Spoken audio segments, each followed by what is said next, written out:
हम तो बस उतना जानते हैं कि शिव महापुराण में लिखा और मुद्गल पुराण में लिखा, गणेश पुराण में लिखा, गणेश जी का एक नाम होता है ध्रुमवर्ण।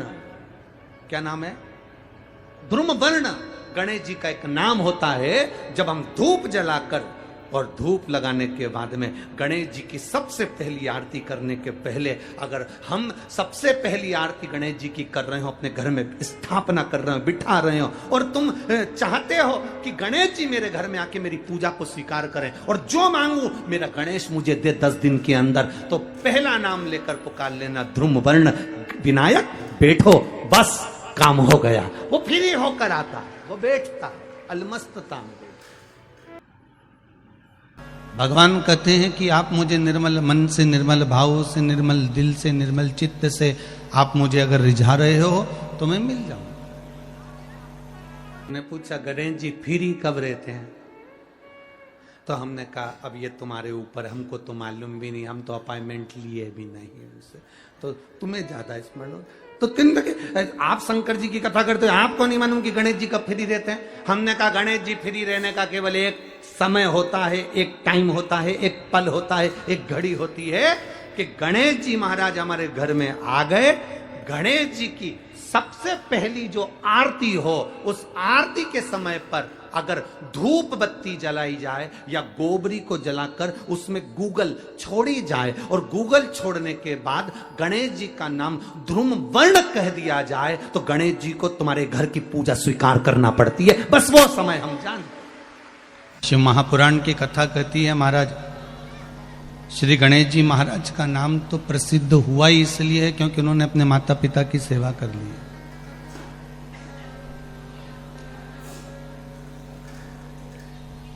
नहीं तो शीश कट गया था, मस्तक कटा हुआ था, और अगर शीश कट गया था, मस्तक कट गया था, तो हमारे यहां तो कहते हैं कि खंडित मूर्ति पूजी नहीं जाती है।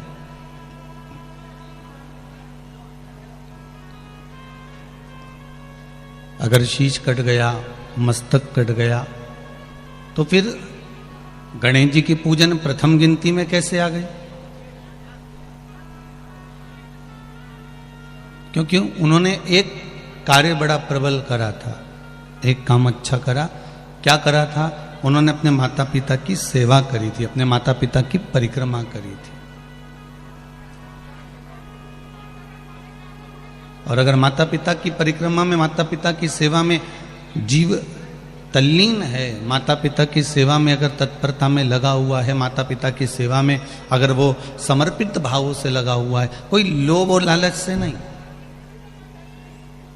कोई लोभ और लालच उसके भीतर नहीं है कि मुझे माता पिता अगर चाबी देंगे या रकम देंगे या धन देंगे या दौलत देंगे तो ही मैं सेवा करूं। नहीं नहीं, बिना लालच के, बिना लोभ के।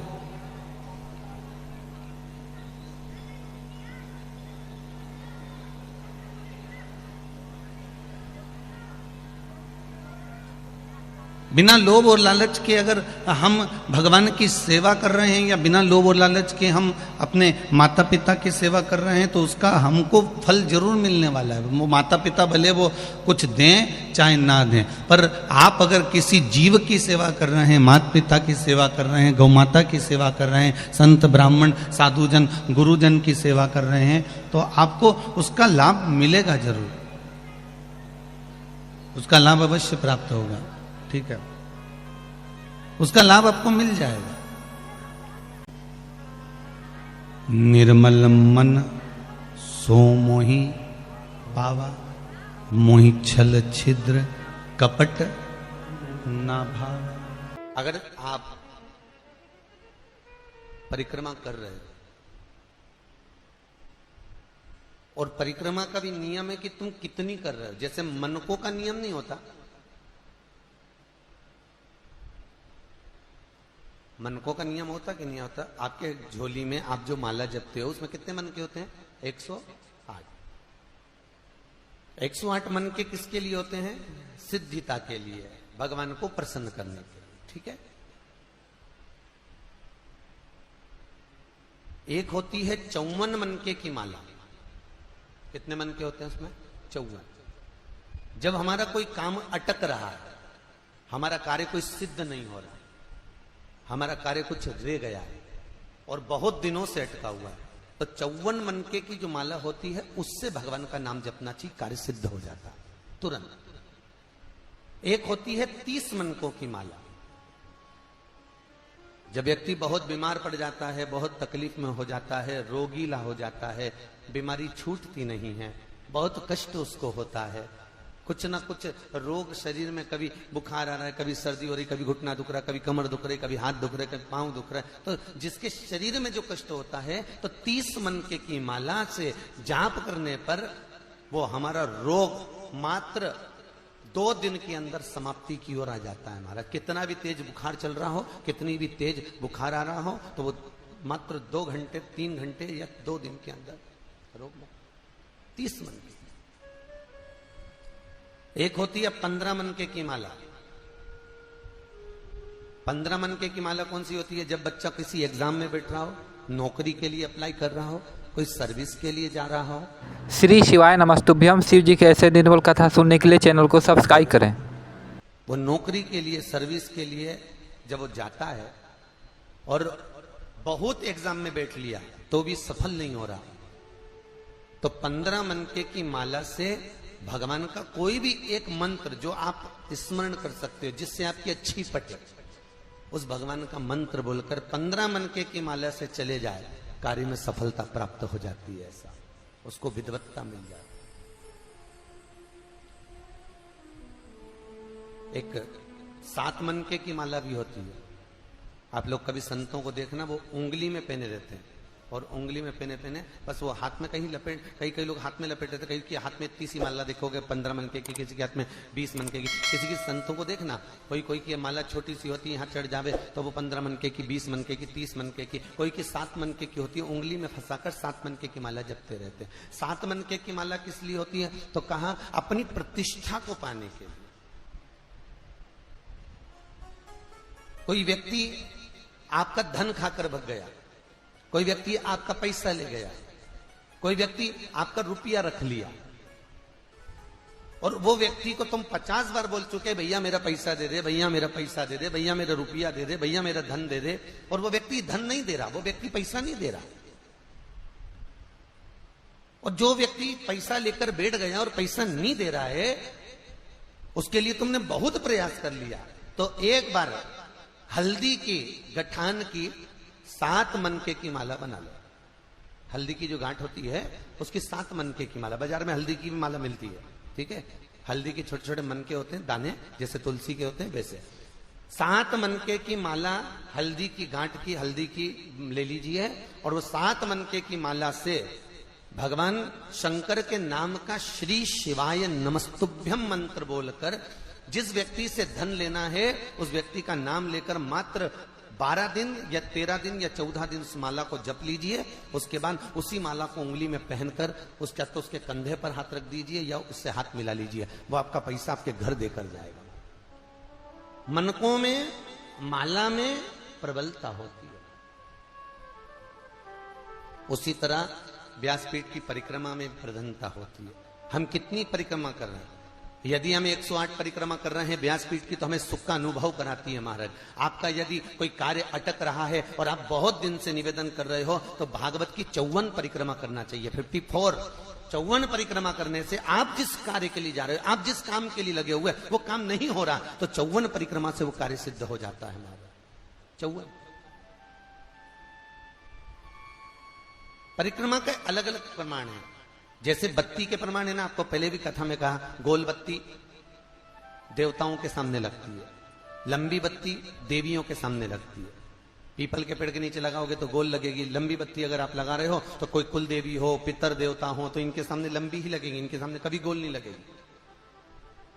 जिनसे तुम अपना वंश मांग रहे हो, जिनसे तुम अपनी संपदा मांग रहे हो, जिनसे तुम अपना सत्ता मांग रहे हो, उन देवी देवता को, उन भगवान को, उन परमात्मा को, वो गुरुजन को, वो ईश्वर जन को, वो पितर जन को लंबी बत्ती ही आई।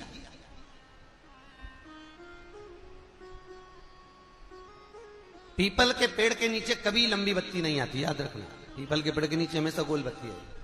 अगर लंबी बत्ती आपने पीपल के पेड़ के नीचे लगाई है तो उसमें दरिद्रता देवी का वासा हो जाता है, ठीक है, ज्येष्ठा का। और अगर गोल बत्ती लगाइए तो नारायण का वासा होता है, उसमें लक्ष्मी का वासा है। जो लगाता है उसको फलीभूत होती है, उसको श्रेष्ठता होती है। तो यहां परिक्रमा का प्रधान है।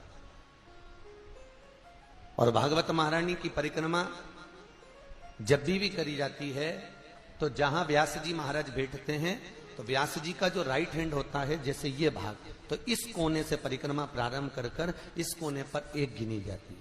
पर ज्यादातर लोग भागवत की जो परिक्रमा करते हैं आगे से प्रारंभ कर कर आगे जाकर प्रथम मान लेते हैं। पर भागवत के मुखाग्रविंद चरणारविंद का जो स्मरण किया जाता है, भगवान इस प्रकार से लेटे हुए द्वादश अक्षर, तो भगवान के चरणारविंद से परिक्रमा को प्रारंभ कर कर भगवान के चरणारविंद पर विराम दी जाए।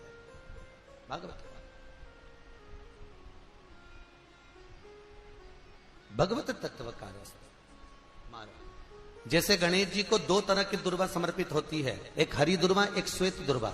हम हरी दुर्वा गणेश जी को जो चढ़ाते हैं वो कार्य सिद्धि के लिए, लक्ष्मी प्राप्ति के लिए, समृद्धि के लिए चढ़ाते हैं। हम सफेद दुर्वा जो गणेश जी को चढ़ाते हैं वो रोग मुक्ति के लिए और अपने काम की सफलता के लिए चढ़ाते हैं। दो प्रकार होते हैं। एक वो सफेद दुर्वा देखिए आप लोगों ने, जो कहीं पानी भरा जाता है, कुआं होता है, नदी होती है, तालाब होती है, उसके आसपास में जो दुर्वा लगती है वो सफेद कलर की होगी। वो सफेद दुबा बहुत काम की रहती है। जिसको पथरी की बीमारी हो जाती है तो ऑपरेशन कराने की जरूरत नहीं पड़ती। केवल चतुर्थी के दिन गणेश जी महाराज का स्मरण कर कर, बाल चंद्र का स्मरण कर कर, चंद्रदेव को वो दुबा घुमाकर निन्ने पेट, खाली पेट, जिस व्यक्ति को पथरी है मात्र 7 दिन तक खिला दो, पथरी का दर्द बंद हो जाता है और पथरी बाहर निकल जाती है महाराज। फिर आपको ऑपरेशन की जरूरत नहीं पड़ती। जांच करा लेना, पथरी नहीं रहेगी। सफेद दुर्वा का इतना प्रमाण होता है। कितना भी अगर कोई वास्तु दोष बता दिया, पितृ दोष बता दिया, काल सर्प दोष बता दिया, कितना भी अगर कोई दोष बता दे, तो पीपल का जो जल वृक्ष में से झड़ता है, कभी कभी आप उसके नीचे हाथ रखकर देखना, थाली रखकर देखना, उसमें पत्थर पर देखना, तो वहां पर भी पानी के निशान आपको मिलेंगे, बूंद के निशान मिलेंगे।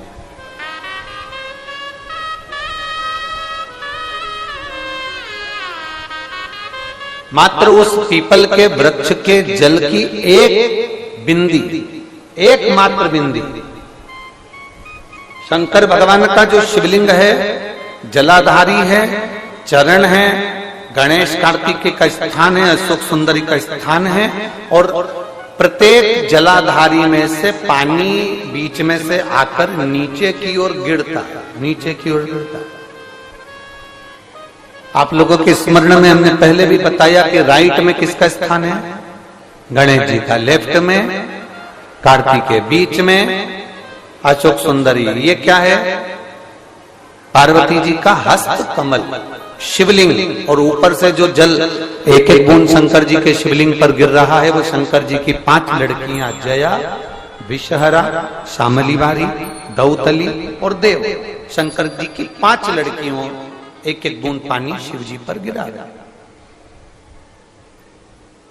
जहां जल नीचे गिरता है उस स्थान से जहां तक जल बहकर जा रहा है उस स्थान तक 33 कोटि देवताओं का स्थान, 33 कोटि देवताओं का स्थान। अब जहां पानी आया, जहां नीचे गिरा, उसके बीच में जो स्थान होता है, आप लोगों ने देखा है कि नहीं देखा? जिनने देखा है जरा हाथ उठाओ। ये पानी जैसे यहां तक आया और यहां के बाद नीचे गिरेगा, तब वो नाली के माध्यम से बाहर जाएगा। तो जितनी दूर यहां से वो नीचे की ओर जो गिर रहा है, यहां से वो नीचे की ओर जो पानी जा रहा है, ये जो स्थान होता है, ये हमारे 3 दोषों को निवारण तुरंत कर देता है। एक हमारा पितृदोष, एक हमारा काल सर्प दोष और एक हमारा वास्तु दोष का निवारण ये तुरंत करता है। और ये तो हमने केवल आपको शिव महापुराण के माध्यम से बताया कि ये 3 दोष का निवारण कर देता है। पर यदि कभी आप ध्यान से लिंग पुराण को पढ़ेंगे, आप यदि लिंग पुराण को पढ़ेंगे और गीता प्रेस गोरखपुर की लिंग पुराण को लाकर यदि आप पढ़ते हैं, या गीता प्रेस गोरखपुर की श्री शिवाय नमस्तुभ्यं, हम शिव भक्ति से जुड़े रहने के लिए चैनल को सब्सक्राइब करें। शिव अंक को भी आप अगर पढ़ेंगे, उसका नंबर हमारे स्मरण में नहीं आ रहा है, शिव अंक को भी अगर आप पढ़ेंगे तो उसमें भी आपको वर्णन मिलेगा। कि हम तो केवल 3 दोष का बता रहे हैं, पर हमारे शास्त्र तो यहाँ पर और भी दोषों का वर्णन कर रहे हैं। जैसे किसी ने बता दिया आपको शनि का दोष है, किसी ने बता दिया मंगल का दोष है, किसी ने बता दिया आपको केतु का दोष है, किसी ने बता दिया आपको राहु का दोष है, किसी ने आपको कह दिया कि बृहस्पति का दोष है, किसी ने कह दिया आपको ये वाला दोष है। दुनिया के जितने दोष पीपल के वृक्ष के झड़ता हुआ जल की एक बूंद का स्पर्श, भले वो सूख गई हो, उसका एक स्पर्श मात्र जहां पानी नीचे की ओर गिर रहा है, उतनी परिधि, उतनी जगह के बीच में जहां से पानी गिरता है, बस उस स्थान पर अगर वो उंगली अपना नाम और गोत्र का स्मरण कर कर भी लगा दी जाए और एक लोटा जल चढ़ा दिया जाए, तो ये जितने दुनिया के दोष हैं वो अपने आप समाप्त हो ही जाते हैं। शंकर की भक्ति का बोल बम का नारा है। और अच्छे से समझ लो, जरा ध्यान में आ जाए आप लोगों के, नहीं तो गलत कर बैठो तो बहुत स्मरण रखिएगा। शिवलिंग जलाधारी में से पानी बहता है, नीचे की ओर जाता है। जितना मोटा शिवलिंग की ये जलाधारी होती है, उसमें से पानी जहां नीचे गिरता है, जितनी भी मोटी हो, उसमें कहीं पर भी आप बिंदी लगा सकते, कहीं उस स्थान पर आप कहीं पर भी उस बिंदी को लगा सकते। कोई कह दे तुमको कि तुम्हारा मंगल गड़बड़ है, कोई कह दे तुमको तुम्हारा राहु गड़बड़ है, कोई कह दे तुमको तुम्हारा केतु गड़बड़ है, कोई तुमसे कह दे तुम्हारा बृहस्पति गड़बड़ है, तो समझ लेना कि हमारे ग्रह की दशा को सुधारने के लिए ये जो स्थान है, बस उस स्थान पर एक बिंदु एक। अब आज के जमाने में आपने देखा होगा, जब से आप शंकर जी को जल चढ़ाना प्रारंभ करें, जब से आपने शिव महापुराण की कथा सुनना प्रारंभ करी, तब से आपने सुना होगा कि कोई भी अब ज्यादा आपको सुनने को नहीं मिलता कि वास्तु दोष हो गया, कि पितृदोष हो गया, कि कालसर्प दोष हो गया। इसके पहले का जो समय था, उस समय किसी को भी पत्रिका दिखाओ, किसी के पास भी जाओ, वास्तु दोष, कालसर्प दोष, पितृदोष, ये सारे दोष चलते रहते थे। पर तुमने जो एक लोटा जल शंकर भगवान को समर्पित करा, तुम्हारा चढ़ा हुआ जल उसी स्थान से नीचे गिर रहा है जहां हमने बिंदी लगाने का बताया, वहां से नीचे गिर रहा है, तो तुम्हारा दोष जल चढ़ाते चढ़ाते अपने आप वो दोष समाप्त होता चलेगा। सारी समस्या का हल एक लोटा जल। आप जो भगवान शंकर को समर्पित कर रहे हैं, आप भगवान शिव, जिन गणेश जी महाराज को अपने घरों में बिठा रहे हैं, आज पूरा देश जो गणेश जी महाराज की स्थापना कर रहे हैं, वो इसी महाराष्ट्र की पुण्यमय धरा से सब दूर सुगंध फैलाई गई, इसी महाराष्ट्र की पावन धरा।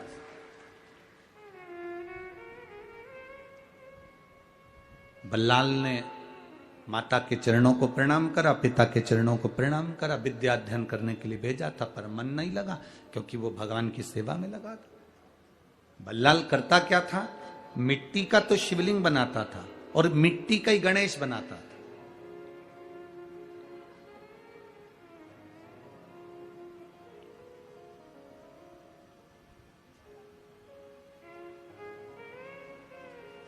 मिट्टी का गणेश बना रहे हैं, मिट्टी का शिवलिंग बना रहे हैं और उसकी आराधना कर रहे हैं, उसकी आराधना।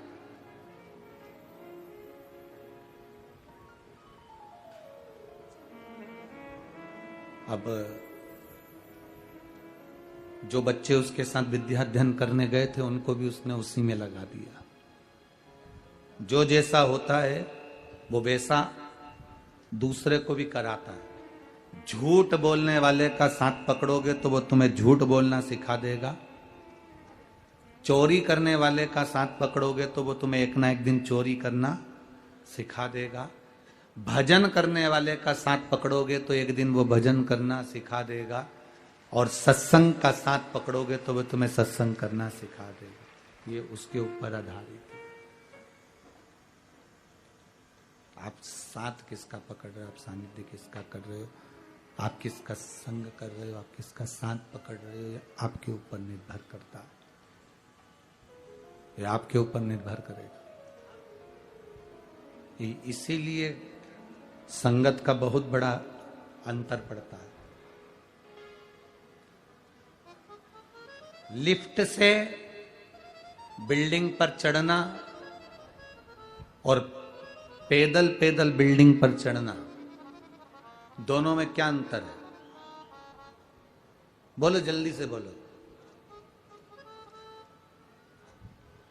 लिफ्ट से बिल्डिंग पर चढ़ना और पैदल पांव के द्वारा बिल्डिंग पर चढ़ना, दोनों में क्या अंतर है?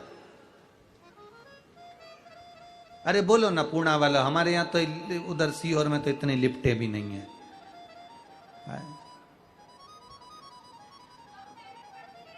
हैं? कम मेहनत पड़ती है, बेटी बोली है कम मेहनत पड़ती है।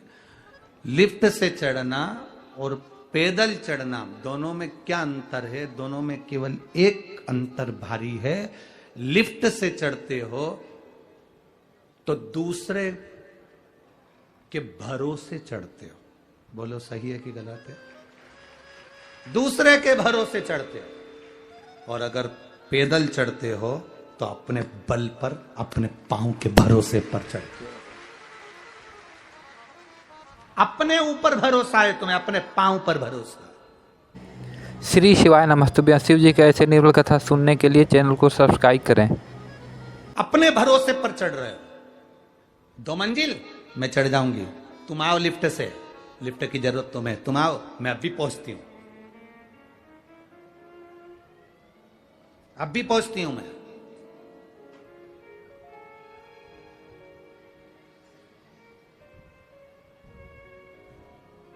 बस शिव महापुराण की कथा यही कह रही है। भगवान से कहना, भोलेनाथ हमें कभी दूसरे की लिफ्ट की जरूरत नहीं पड़े, हमारा भरोसा पक्का रखना, हमारा विश्वास दृढ़ रखना, हमारा भरोसा पक्का रखना। हम अपने ऊपर इतना भरोसा रखें, मुझे मेरे पांव पर, मेरे हाथ पर, मेरे भाग्य पर और मेरे परिवार पर और मेरा अपने आप पर इतना प्रबल भरोसा होना चाहिए कि दुनिया का कोई व्यक्ति जो काम ना कर पाए वो मैं कर कर दिखा दूं। ये भरोसा मेरा पक्का,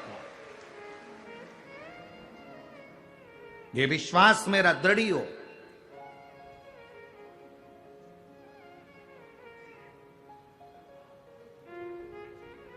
और बल्लाल के विश्वास बड़ा दृढ़ था, भरोसा बड़ा पक्का था। मेरी जीजियों और मेरे जीजाओं और जितने यहां बैठे हैं और जितने टीवी पर कथा सुन रहे हो, आप सबसे कहेंगे, शरीर कमजोर पड़ जाए, चल जाएगा, उसमें कोई टेंशन मत लेना कि मेरा शरीर कमजोर हो गया। शरीर कमजोर हो जाए, चल जाएगा, पर अपने मन को, अपने दिल को कभी कमजोर मत होने देना। शरीर अगर कमजोर हो गया, चलेगा, कोई दिक्कत नहीं है। बीमारी आई, शरीर कमजोर हो गया, पर बीमारी आने पर तुम्हारा दिल कमजोर नहीं होना चाहिए। बड़ी से बड़ी बीमारी में भी अगर शरीर बेकार भी हो जाए तो दिल पक्का रखना कि मैं ठीक होकर मानूंगी, यह मेरा विश्वास है। शरीर कमजोर होने से कोई टेंशन मत लो, पर मन कमजोर मत होने देना, दिल कमजोर मत होने देना। व्यक्ति कब टूटता है? शरीर से व्यक्ति जल्दी नहीं टूटता, जो दिल से टूटता है, जो मन से टूटता है। ये कोरोना की बीमारी में जो आधे से ज्यादा मरे हैं ना, वो शरीर से नहीं मरे हैं। जो आधे से ज्यादा मरे हैं उनका दिल टूट गया था, मन टूट गया था। अब कोरोना हो गया, बच पाऊंगा कि नहीं बच पाऊंगा। अब मैं हॉस्पिटल में जा रहा हूं, मैं एम्बुलेंस में बैठकर हॉस्पिटल जा रहा हूं, अब बचूंगा कि नहीं बचूंगा। उनका दिल कमजोर हो गया, मन कमजोर हो गया। शरीर कमजोर होता ना तो चल जाता। और कई कई ऐसे भी हैं, इसी मंडप में बैठे हैं, इन्हीं पंडालों में बैठे हैं, जिनकी उम्र 65 साल 70 साल।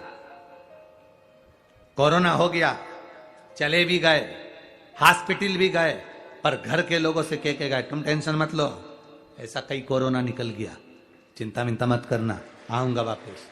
और कई नवयुवक बेटे, कई नवयुवक बेटियां 40 साल 35 साल 25 साल 30 साल तुम्हारी कॉलोनी में, तुम्हारी सोसाइटी में, तुम्हारे आसपास के क्षेत्र में, तुम्हारे मोहल्लों में, तुम्हारे गांव में देखना, जिनकी उम्र 30 साल की थी, 35 साल की, 40 साल की। लड़के नवयुवक 45 साल 50 साल जिनके नवयुवक बेटे बेटियां जो शरीर से अच्छे दिख रहा है, और कोरोना हुआ, हॉस्पिटल गए और मालूम पड़ा, सूचना मिली कि वो तो चले गए, सूचना मिली वो चले गए। कारण शरीर से ज्यादा मन उन्होंने अपना कमजोर कर लिया, दिल कमजोर कर लिया, दिल कमजोर।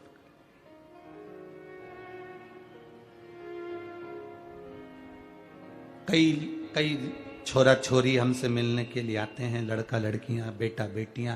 कोई कहता है मेरे को बड़ा धोखा मिला गुरुजी, मैं बहुत दुखी हूं, मुझे धोखा मिला गुरुजी, मैं बहुत दुखी हूं। तो हमने कहा दुखी हो तो करोगे क्या ये बताओ।